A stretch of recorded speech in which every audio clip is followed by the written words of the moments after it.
Yo, yo, yo, what's up, everybody?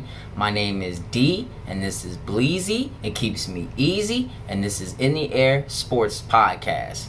Let's get into it.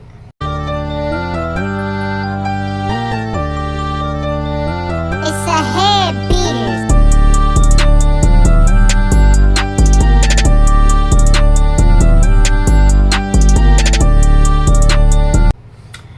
Yo, as I was saying before, my name is D. Virtually, I'm a nobody. It's really my first podcast. I'm just starting out. Huge Carolina Panthers fan, and I just really like to talk sports, man. I just like to give my opinions, raw, unfiltered, and blunt. You know what I'm saying? Just want to keep it blunt around here. You can either, tell me you like it, you love it. You can tell me shove it, fuck it. Either way, we're going to talk about it. Alright, so first things first, you know what I'm saying? There's a lot of shit in the air. This Bleezy's gonna be one of them. They say pollution is in the air. They say birds in the air. They say aliens in the air. But what's really in the air is football season. And we're gonna get into that week 1 recap with these scores. So we got the Lions versus the Chiefs, 21-0. 21-0? That ain't right. 21-20. 1 point, man. 1 point. But it really all came down to a pick six. And that wide receiver, man, I mean, it was right there, bro, in his hands. There's really no excuses for why he missed that. And I'm pretty sure my dude was on his ass like, yo, don't let that shit happen again. You see that bench? Your ass will never come off of it. I promise you. Don't let it happen week 2. And I'm pretty sure, when they get Travis Kelce back, we won't really have no worries about the Chiefs anyway. And they'll be back in everybody's conversations saying that they're the greatest ever, that they're a dynasty, that they the next best thing since sliced bread, all of that good shit that they say. And congratulations to the Lions on the upset. Congratulations to the dude who got the pick six, man. I don't even know the dude's name for real, but congratulations to him. The Baltimore Ravens versus the Houston Texans, and you got some exciting news there. You got the return of OBJ, and people have been excited to see what OBJ and your boy Lamar Jackson was going to do. And then, of course, you got the anticipated CJ Stroud debut, and we'll get a little bit into that later about the rookie quarterbacks and how they did over the weekend. You got the Browns. Fuck them, because they some weirdos. And the reason why I say they some weirdos is because y'all got that weird-ass nigga. I ain't even going to say his name, but you know who I'm talking about. And you know the weird shit that he did. Versus the Cincinnati Bengals, 24-3. And my concern really isn't that the Browns did anything. It's more so what happened with the Bengals, yo. Like, what went wrong there to let the Browns do that? I mean, historically and franchise-wise, neither one of them have been the greatest teams ever, but for the last 3-4 years, Cincinnati has at least been, conversation worthy, and they've been doing good things, and they've been improving. So this is a little shocking to see, especially coming into week 1. We got the Vikings versus the Buccaneers, 17-20, but the Bucs win. Congratulations to Baker Mayfield, I guess. You winning over there because you damn sure didn't do shit for Carolina.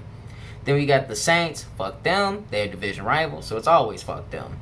Versus the Tennessee Titans, 16-15. And Derrick Henry stiff-armed the fuck out of somebody, dude. Like, he told his ass, sit down. Dude looked like he straight up socked the nigga the way he stiff-armed that boy. Next game up is, of course, our game. Carolina versus the Falcons. And we're going to get heavily in-depth on that game later on. Falcons beat us 24-10, and I got a lot to say about that, but Falcons fans, don't y'all get too hype on talking no type of shit, period. Y'all still the Atlanta Falcons, y'all still trash.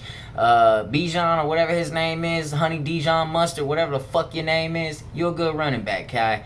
At least from what you did on us. But then again, it could be because these motherfuckers just can't tackle. One or the other, I really can't say yet. But I know one thing's for sure. Desmond Ridder ain't it, dude. He not gonna help y'all do nothing this season. So y'all can prepare for that all year long.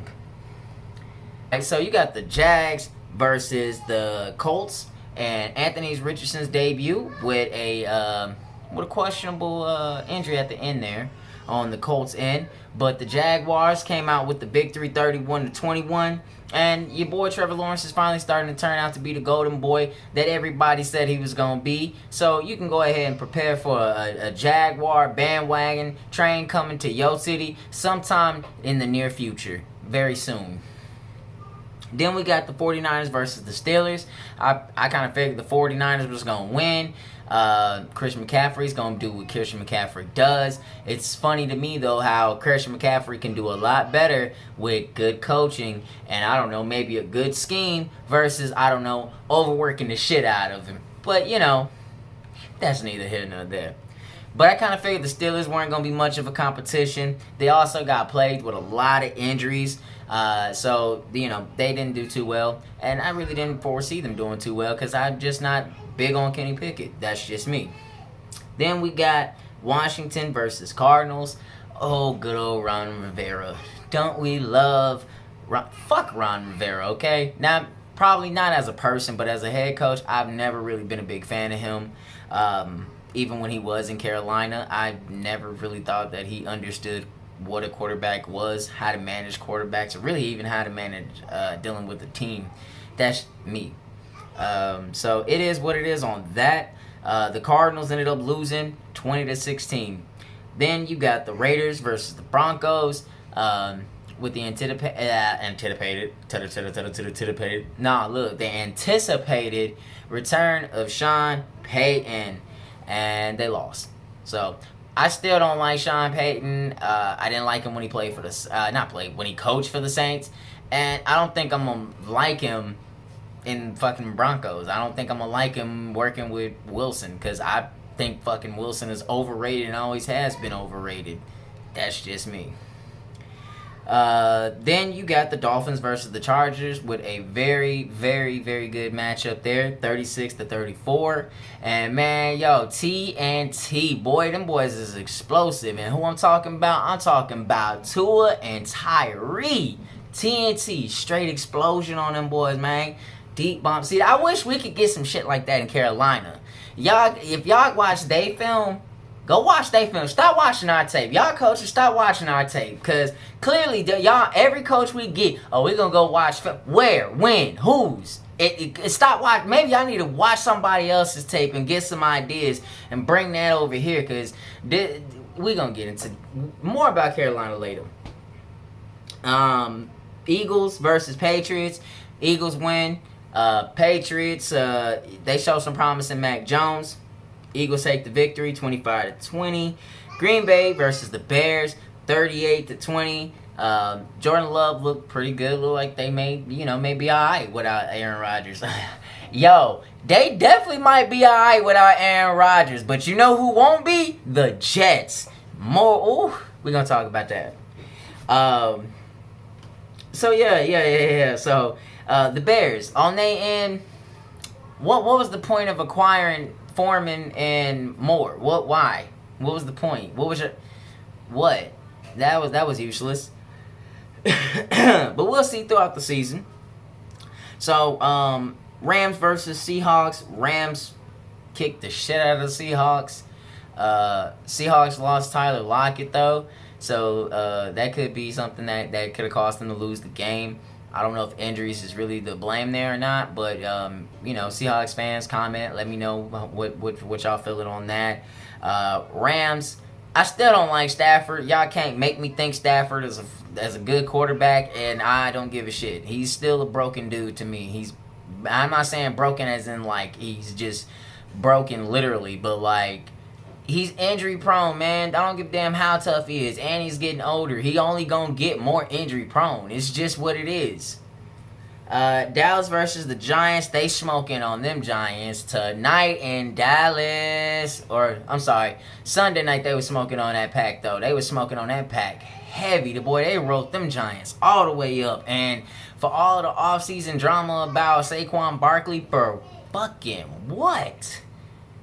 More so, don't think that I'm bragging on the Cowboys, though, because them motherfuckers get big-ass heads already, and they already swelled up over one win, thinking that they going to the Super Bowl already, because that's just what Dallas does. And then there'll come a team sorrier than the Giants that'll pop that damn deflated head of theirs, and they come back to reality and start talking shit about Dak like, Dak, no Dak.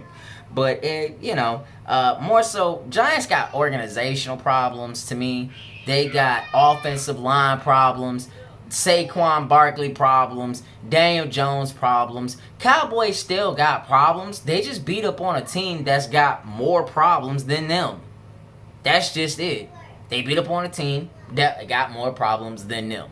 That don't mean that absolves us of our problems, which, again, we still gonna discuss.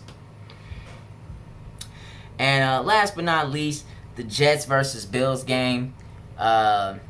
There's just some things that just seem to follow former Carolina Panthers. Like the coaches and close games, and overtime, and shit like that. It's just like, it's like Sean McDermott reverted back to his Carolina days and just said, "Fuck it, it is what it is. We might as well hang it up." And Josh Allen is, y'all can really compare him to Cam Newton now, because they gonna already say he's on the decline, especially after the 3 interceptions that he threw. So turnovers plagued them throughout the night. But truthfully, though, that's really not an excuse, because defensively, y'all should have not lost that game, period. There should have been no reason why Zach Wilson should have ever had a chance, especially if y'all went into the game preparing to play against Aaron Rodgers and he got hurt 4 snaps into the game with a torn Achilles.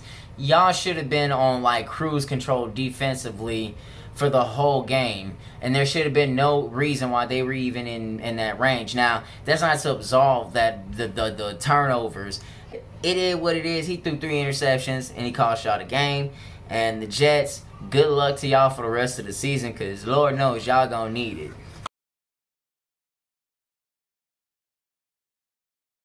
Alright. So when I get to this point and I still ain't lit my blunt, it's obviously because I got something on my mind. And before I get deep into the conversation that I really want to get into, I wanted to save this, especially since this episode 1 and week 1, we definitely got some problems in Carolina that I want to discuss. So I'm going to go ahead and fire this thing up.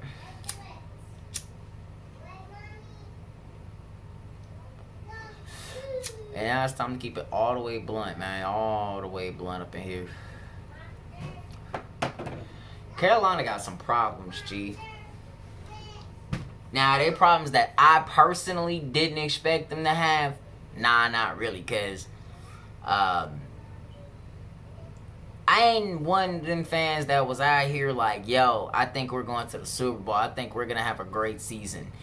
I'm one of those fans that's on the side of, there's a lot of moving pieces going on right now.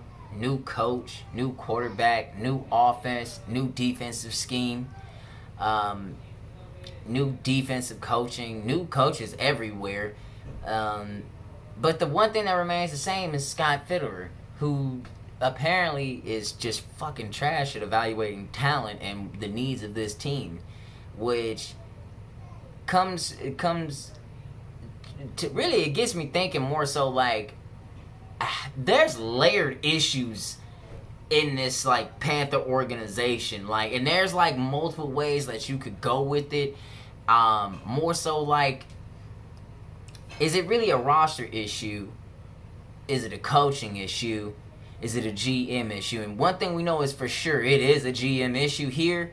And then it falls back on coaching, in my opinion. I think, yeah, there may be some personnel issues, which is why you may be seeing what you saw in week 1.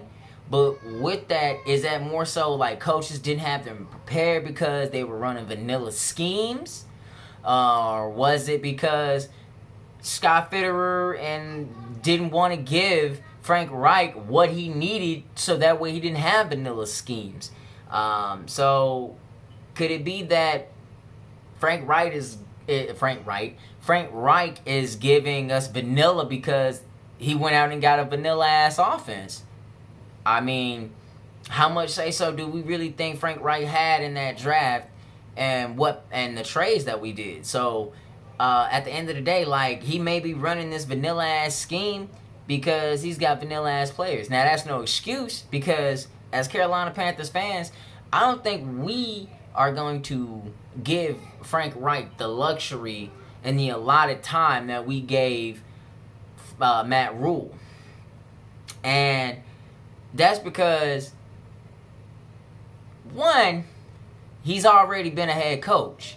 Two, they talk so much about him being such a winning head coach, which is why we hired him over Steve Wilkes.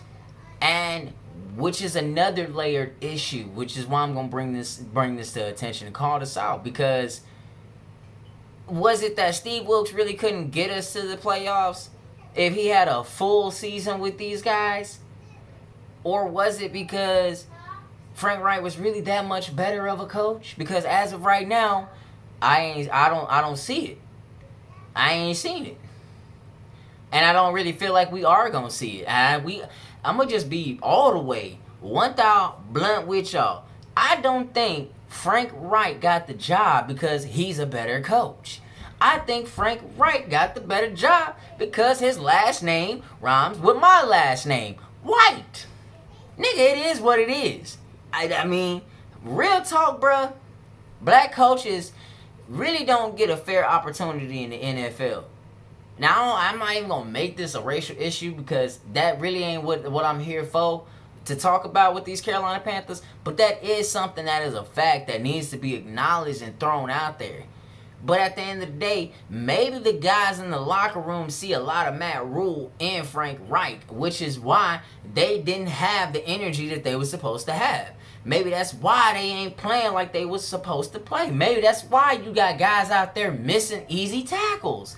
I mean, we out there acting like Craig and Friday. Ham, no burger. Peanut butter, no jelly. And what I mean by that is we got a quarterback, no wide receivers, a defense, but ain't nobody really tackling. Other than Derek Brown and Brian Burns. And Brian Burns needs to get paid, man. The man clocked in about 7 tackles and a sack. About 1.5 sacks, man. So get that man his money and stop playing because... yeah, stop playing with the man. He needs his money. It is what it is. Like, feel how you feel. He showed us that he needs to get paid. Him and Derek Brown, because they holding it down. The rest of the defense needs some work. We got injuries. We got injuries already. And we're going to get more into all of the injuries. But Carolina with J.C. Horn injury, man. Like, I don't want to beat up on the guy, but dude can't stay healthy. And I wasn't I'm not going to cap like I was one of the fans that wanted J.C. Horn. I was one of the fans that would have been probably wrong as hell if I would have got Justin Fields. But J.C. Horn ain't proved to be any better. So there's no reliability in him. If there was reliability in him, then I would honestly be like, yeah, let's get him healthy and but there ain't no reliability in him.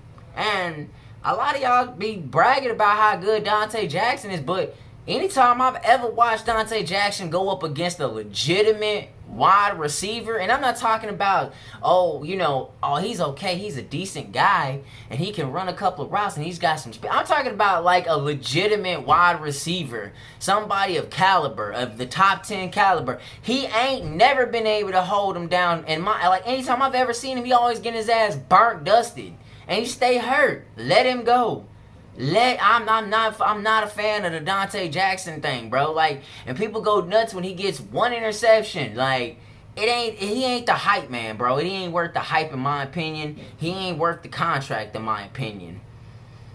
Yes, I am upset with the defense. I'm upset with the offense and the turnovers, but I'm more so upset with the defense than I am the offense because we have a lot of remaining players that we had last year on the defense. And those same guys may have been switching schemes, but we didn't have. That's what we had a preseasons for. That's what we have training camp for. Training camp for. That's what we got OTAs for.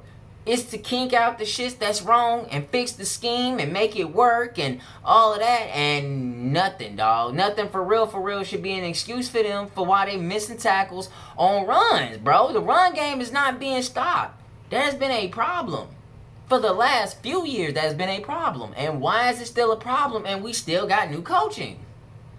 Again, is it because those guys don't want to play for Frank Reich? I mean, they did rally behind Steve Wilkes. And they did almost get us to the playoffs when he took over in week 7. So my expectations for them is to do, if not, I mean, really, they should do better. Expectation-wise, they should do better. But given the circumstances, they at least should do the same, if not better. There's really no excuses going to be given for Frank Reich and this superstar on paper defensive and offensive minded coaching collaborative that he's got going on. There should be no vanilla scheme ever. There should never be vanilla coming out of your fucking mouth for the type of team that you put together. Because otherwise, why did you put them together? You could have went out there and got vanilla ass coaching. That's stupid. It's fucking retard. I can't say that word, but you know what I mean. Like, it don't make no sense. The organization, Tepper, I don't know what his vision of Carolina was, other than, oh, this is a chance for me to make money. I can buy a team, flex my riches, and make money in the process. But I don't know where you envision this being. Like, the first thing that came out of your mouth that was major, that really stuck out to me as a fan, is, I'm tired of being moderate. Well, we fucking was tired too. We tired too. We was tired of being moderate and mediocre. We was tired of it. You said we was gonna win. So what happened? We lost. We went to a worse coach and a worsening with the same record 2 years in a row and damn near 3. Hell, 3rd year, we was probably finna have a worse record. So you ain't really done nothing to improve on your statements of, we tired of being mediocre. Motherfucker, we worse than mediocre now. So, again, we got multi-layer issues that need to be addressed this season. Because, again, I don't see the fan base getting behind Frank Reich if Frank Reich don't turn this team around. And I don't see the team getting behind Frank Reich if he don't give them a reason to. Because if you keep showing us Matt Rule shit and saying Matt Rule shit like, oh, we got the 20 plus description, and then we got the 40-yard description. We didn't do none of it. What? Okay, why didn't you? You knew you had to. You knew you could do it. Why didn't you? I'll wait for that answer. Why didn't you do it? We don't want to show through. Why? You can't use that excuse no more. We don't want to throw our playbook. You show the fuck out that playbook. Expose it. Expose it. Put the league on notice and let them know we got a young transcendent quarterback. And like all y'all out there beating up on Bryce like, hey, yo, I'm not going to absolve my man from his mistakes. He made some mistakes, but he's a rookie. And those are the mistakes that can be improved on. But I'm going harder on the guys who got experience, because you in a room full of people that's got experience and everybody going to point the finger at the new guy. That's just like a fucking corporation. Let's point the finger at the new guy. He's the reason we fucking up. And he just started day one, not even an hour ago. But it's his fault the company got all these issues going on, bruh. It's his fault we lost that game. Man, there's a multitude of reasons why we lost that game. Yes, him turning the ball over was not helpful. A fumble from Miles Sanders was not helpful. The run game was not that spectacular. The passing game was alright. We had one good drive that excited us and really got us. Actually, we had like 2 or 3 good drives. You know, we capitalized on one of them. We got a field goal on another drive. We had an opportunity to get a field goal at the beginning of the game, but y'all just said, all right, we're going to be risky, frisky, and didn't do shit with it. So it failed you. Like, enough with the vanilla. Add some fucking sprinkles. If you're going to give me vanilla, like, add some sprinkles. And if you're going to give me some bullshit, at least have it wrapped and gold-plated, dude. Like, man, I'd rather have gold-plated bullshit than just the regular bullshit that's coming at y'all's mouths. Like, there's issues on this team that I don't think that the fans should have to continue to address. Because we know that y'all listen to the podcasters.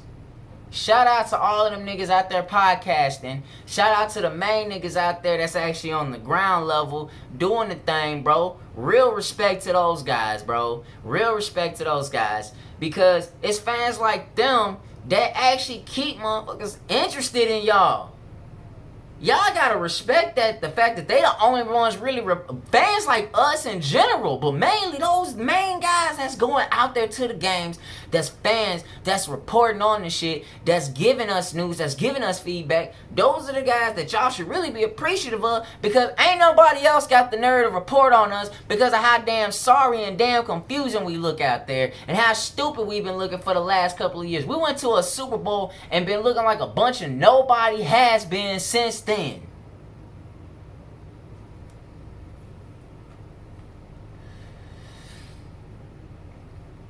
If you a Carolina Panthers, if you a Carolina Panthers fan, and just a fan in sports in general, football, leave your comments, man. Leave your opinions. Let me know if I'm alone in my thought process on how I feel about these boys or how I feel about what's going on in general, because I don't want to seem crazy or nothing, but them motherfuckers out there tweaking. They playing with our intelligence. They really playing with us like we stupid, like we can't see, like we don't watch the games, like we don't listen to the games, like we don't watch the play-by-play, study the shit, look at the stats, like we don't do none of that. Nah, fans ain't out here paying attention to us. They not looking at the moves we making. They not concerned. Yes, the fuck we is. We very concerned. We is concerned. Very concerned. If you ain't a concerned fan, then you probably not a real fan. Because any real fan is going to be concerned about their team. Good, bad, in between. You going to be concerned about the things that's going on. And let me tell you, y'all been doing a lot of concerning shit for a long time.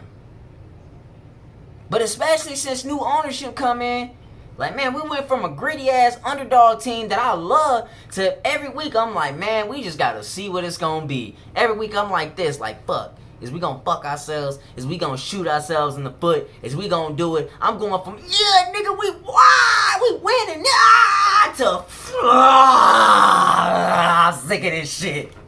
I'm getting tired of it. And I know a lot of y'all is too.